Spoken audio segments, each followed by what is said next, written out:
Hey, it's Beata and Sarah from BA English Coaching, and welcome to our next lesson about Queen Elizabeth II. Yeah. And this time we are talking about her engagement and marriage. And her wedding. She was married for 73 years. 73 years, yes, and it is still considered as the longest marriage of a royal. Yes. And what we discussed with Sarah, it's not only the royal, but it's also most people. I mean, to be married... Very few people get to. For 73 years. And they met when she was 8. So if you add that on to 73... Amazing. He was the only man in her life for something like 80-something years. Yes, that's amazing. It's a very inspirational and exceptional love story, isn't it? Yeah, a lifetime achievement.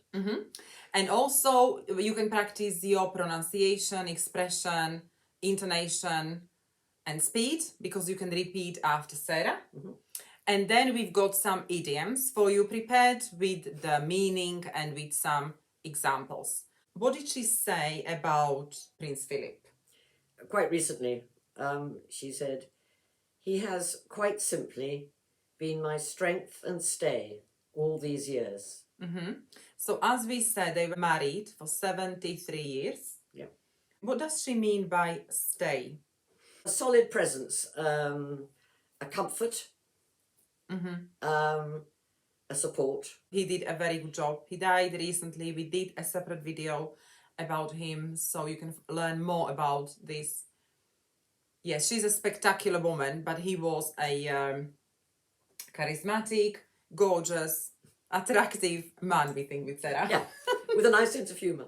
Yes, so you can always watch the video about him. We've got a text prepared about the royal engagement and the royal wedding. Sarah will read it. You can always pause the video after and repeat after her. There may be some words or some expressions that are new to you, or it will maybe not make sense. And afterwards, we are going to discuss this text in more detail. And Sarah, with her knowledge, she will explain all these things to us so it all makes sense. And I am sure you can find out some very interesting facts about the British history. The royal engagement. Princess Elizabeth's marriage to Prince Philip was the longest of any British sovereign and of most people's marriages. Princess Elizabeth and Prince Philip first met as children in 1934 at the wedding of Princess Marina of Greece and Denmark to Prince George, Duke of Kent. The Corfu-born Philip was the Prince of Greece and Denmark. Elizabeth was 8 and he was 13. The couple met again 5 years later in July 1939 during a visit of the royal family to the Royal College of Dartmouth, which is the naval training institution.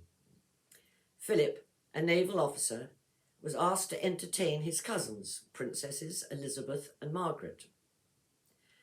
The future queen fell in love with the charismatic prince, and they started exchanging letters. It wasn't until World War II that they finally met again in 1941 at Windsor. The couple got engaged secretly in 1946, but it wasn't officially announced until the 9th of July, 1947. The royal wedding. The wedding took place just 4 months later, on the 20th of November, 1947. All eyes were on Westminster Abbey as the future Queen Elizabeth II, then 21, and the future Prince Philip were about to say, "I do." The couple invited 2,000 guests to their wedding ceremony. Princess Elizabeth had 8 bridesmaids, including her sister, Princess Margaret. The wedding dress was designed and created by Norman Hartnell. It is a classic model with a corset in white satin, decorated with 10,000 seed pearls and crystal flowers, with a long lace veil and a 15-foot long train. It was inspired by Botticelli's Primavera painting. At that time, post-World War II rationing was still in use, and some people donated their coupons to be able to participate in the wedding costs. 73 years later, Queen Elizabeth II and Prince Philip had 4 children, 8 grandchildren, and 12 great-grandchildren. The British public see her as Queen Elizabeth II, but to a select few, she's just family. Thank you, Sarah. Mm-hmm. So hopefully you have learned a bit more about the engagement and the wedding, and I think we can all see that this is a exceptional love story. Yes. We can have a look at the things Sarah has just read. Mm-hmm. You mentioned something about the story when they first wanted to get married, the then Queen Mother, as she is now, and the King, her parents were not keen. Firstly, because she was very young, but secondly, because he wasn't considered quite right. They weren't convinced that he was the right right fit man for her. Yeah. But they were against the engagement initially, so that is why there was a year between when they secretly got engaged and when it was formally announced, because the parents wanted to see if maybe maybe it was only a crush, if you know what I mean, and that it would wear off, but it didn't. No, this is interesting. So they had to wait for nearly a year until the engagement was officially announced. Yeah. But once it was announced, the wedding took place. 4 months. 4 months later. And these days, some weddings take years to plan. You have to book the church. The chances are the church will be made available. They don't need a venue because they got palaces to have the reception in. That's true. But it's all the people they need to invite, and they have to be available. So, well, you don't say no to the Queen, do you? Sorry, I'm on holiday. That's true. No. I think you say, okay, I'll be there. Yeah, okay. Yes, it is true. Oh, the bridesmaids.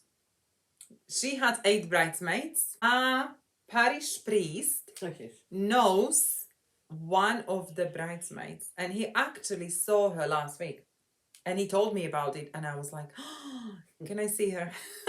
So world is small, you never know, or people know people, and so this is super interesting. So the bridesmaids, and as you said about the train, that's what some students may not understand. So that what is the veil and the train? What's the difference?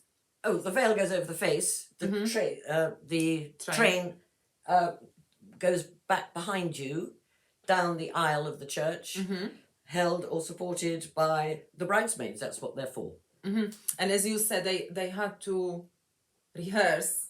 Yes, the little girls. 4.5 meters long, which is a lot of material behind her, and there were how many? 8 bridesmaids to help carry it. Of course, if one gets it wrong and twists it, it was regimented how they walked behind the Queen up the aisle. There is something even I knew nothing about, but Sarah did explain it to me, and it was the whole thing about rationing. It sounds like the pronunciation is like Russia. No, it's rationing. Well, to me, it sounds like Russia, but Sarah keeps correcting me. Whatever, you're close enough. Anyway, rationing. Yes. During the war. What was it? And for quite a long time after, England was very short of food and luxuries because of the bombing of ships. And so food was in very short supply. So the people of Britain, England, were given ration books. And in that you were swapped a coupon for whatever it was you wanted to buy. Okay. But you were limited as to what you were allowed to buy. And so I think most people had something like 1/4 pound of butter per week, probably 1/2 pound of meat per week, a couple of ounces of sugar per week. And so it goes on. Life was very difficult and food was very, very boring throughout the war. And it actually, for some reason, I don't know why, seemed to get worse after the war. But that is why there are all over Great Britain these things called allotments, which people rent from their local council or whatever, in which to grow flowers and vegetables. It started in the Second World War so that people could grow their own potatoes and carrots and cabbages in order to feed their families, because there simply was not enough food around. Not starvation, just privation. You told me something about the Parachutes. parachutes. Yes. I don't know how many parachutes people got hold of, but the story always was that women got hold of parachutes to use. They were used to make underwear and nightwear, and because it was very lovely material, because there's nothing else. Nylon and plastic, so presumably, I don't know. That's so interesting. Okay, good. So let us know what you think. What was the most interesting or maybe surprising bit about her, about the story? Idioms. Yeah. They are expressions that cannot be translated literally, so you need to know the hidden meaning. Yes. We have chosen 7. So the first one is, the customer is king. It means that the customer's satisfaction is the highest priority. And in a sentence you would say, if that's what they want, they should have it. The customer is king. The customer is always right. So the second one, to give the royal treatment. It means to treat or care for someone very well, to make them feel special. For instance, on her birthday, she was given the royal treatment. Oh, how sweet. Do you get the royal treatment? Maybe you do it on Valentine's Day? Or on your birthdays? Or your birthday. Or maybe just generally. That would be lovely. I bet your dog gets the royal treatment. Or my dog? Yeah. Oh, every day. There you go. She doesn't deserve it. No. You don't have to deserve it. Maybe we give the royal treatment to our pets. To our pets. No one gives it to us. We should give the royal treatments to ourselves. That's something. Yeah. Okay, do you do it? Yeah. Yeah? Yes. You do, of course we do. Of course I do. Do you live like a queen, Sarah? Yep. This is getting interesting. To live like a king or like a queen? Is to live in great comfort and luxury. And why Sarah not? does. Definitely. And in a sentence, do you think every footballer lives like a king? Because some do, don't they? Do you think every tutor lives like a queen? Every YouTuber? Yep, we do. A royal pain. Oh, my I'm dear. that too.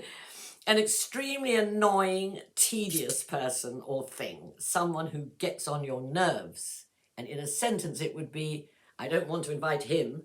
He's a royal pain.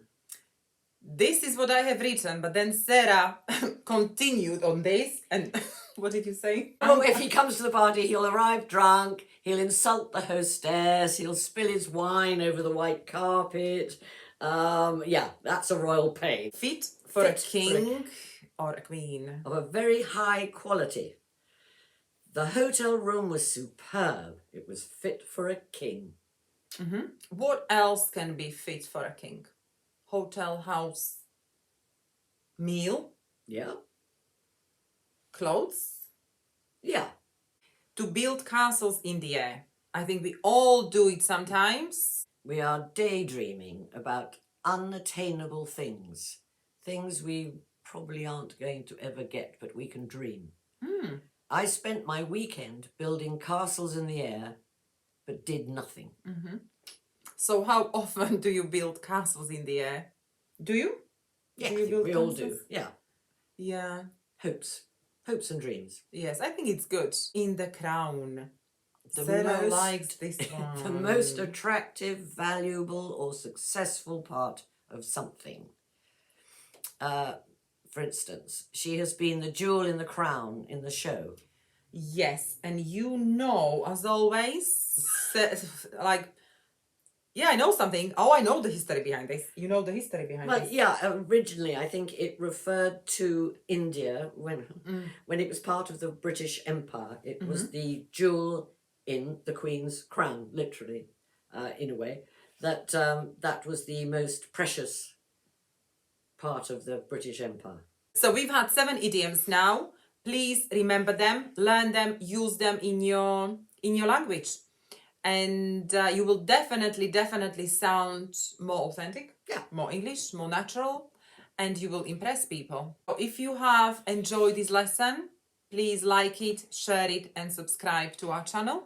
Hopefully you have found it inspiring and you have learned something about the history, about the couple, about this exceptional couple and their amazing or their unique love story. And there is going to be another part, so part 3 after this video. And if you don't dream, how can you have a dream come true? Exactly. So don't be the same, be awesome, and remember to build your castles in the air. Bye. Bye-bye.